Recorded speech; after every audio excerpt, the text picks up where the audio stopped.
ہم اس کو وسیع انداز میں اگر ہم دیکھیں تو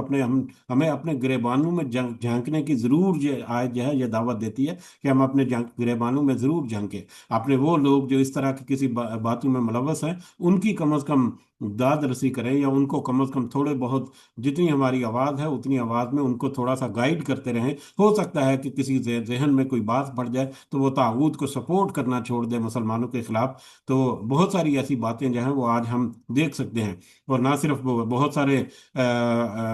انفرادی طور پر اور حکومتی سطح پر، بلکہ بہت سارے یہ چھوٹی چھوٹی این جی اوز کے ذریعے سے بہت سارے ایسے معاملات چلائے جاتے ہیں۔ اگر این جی اوز جو ہیں جو جس طرح سے وہ کام کرتی ہیں ظاہری طور پر تو بڑا وہ انسانیت کی بھلائی کا کام کرتی ہیں، لیکن اندر کھاتے وہ بھی بہت سارے ایسے میٹرز ہوتے ہیں۔ لہٰذا ایسے این جی اوز جو ہیں ان کے ساتھ بھی بڑا کیئرفل ہو کے، بڑا محتاط ہو کے، صحیح وہ جانے پہچانے لوگ جو ہیں یا جانے پہچانے ادارے جو ہیں جو صحیح معنوں میں اللہ کے دین کی خدمت کر رہے ہیں، ان کے ساتھ اب جڑیں اور ان کے ساتھ اپنا جو بھی کوشش کرنی ہے ان کے ذریعے سے کریں، تو یہی ہمارے لیے بہتر ہے، کیونکہ طاغوت کا دائرہ بہت وسیع ہے، اور اس کے جو جڑیں ہیں جو وہ بھی بہت پھیل چکی ہیں ہمارے معاشرے میں، ہمارے اسلامی اس ماحول میں۔ ان قید الشیطانی کان ضعیفہ، بے شک شیطان کی چال جو ہے وہ بہت کمزور ہے۔ شیطان جس قدر مرضی بڑی چالیں چل جائے، کس قدر مرضی بڑی تیاریاں کر لیں، وہ اللہ کی تدبیر جو ہے اس کے آگے اس کی کوئی بس نہیں چلتی۔ جب بھی اللہ چاہے آپ اس کو نیست و نابود کر سکتا ہے، اس کو شکست دے سکتی ہے، لیکن اس کے لیے مسلمانوں کو صحیح مضبوط ایمان کے ساتھ اللہ کے راستے میں نکلنا پڑے گا۔ کمزور ایمان والا جو ہے، جس کی کوئی نیت ہی نہیں، جس کا کوئی ارادہ ہی نہیں کہ وہ اللہ کے راستے میں کوئی کامیابی سمیٹے، تو اللہ تعالیٰ اس کو کامیابی نہیں دیتا۔ کامیابی اس کو دیتے ہیں اللہ تعالیٰ جس کے لیے پھر جو اللہ کے راستے میں پھر صحیح دل و جان سے نکلتا ہے، چاہے وہ جس بھی انداز سے نکلے۔ تو یقیناً شیطان کی چالیں جو ہے وہ کمزور ہیں۔ اگر مسلمان جو ہے وہ اپنے آپ کو مضبوط ہو کر شیطان کے سامنے، طاغوت کے سامنے ڈٹ جائیں، تو یقیناً شیطان جو ہے وہ اس قدر کمزور ہے کہ وہ پسپا ہونے والا ہے، وہ شکست پانے والا ہے۔ ہاں، اس دعا کے ساتھ کہ اس آج کے سبق میں ہمیں کچھ نصیحتیں ایسی ہیں جس میں یقیناً ہمیں بہت ساری ہمارے اندر کمزوریاں ہیں اور بہت ساری ہمیں اصلاح کرنے کی ضرورت ہے۔ اللہ تعالیٰ سے دعا ہے کہ اللہ تعالیٰ ہمیں توفیق عطا فرمائے کہ ہم اپنے گریبانوں میں جان کر، اور اپنے وہ لوگ جن سے ہم محبت کرتے ہیں، جو ہم سے محبت کرتے ہیں، ان کو بھی تھوڑا سا اس طرف ہم گائیڈ کریں، تاکہ ہم بھی تھوڑا بہت پارٹیسپیٹ کر سکیں آج کے ماحول کے اعتبار سے جو جہاد کی ضرورت ہے اس میں۔ آمین یا رب العالمین، وما علینا الا البلاغ المبین۔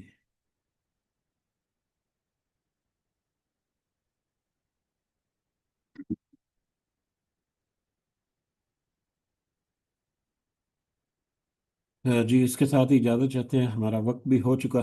سب کو دعا میں ضرور یاد رکھیں، اللہ تعالیٰ سب کا حامی ناصر ہو۔ ہمارے معاملات میں اللہ تعالیٰ اپنی خاص مدد، خاص رہنمائی اور خاص فضل و کرم ہمارے حمل حال رکھے۔ ہمیں توفیق عطا فرمائے کہ ہم دنیا میں بہترین طریقے سے اپنی زندگی گزاریں، دنیا اور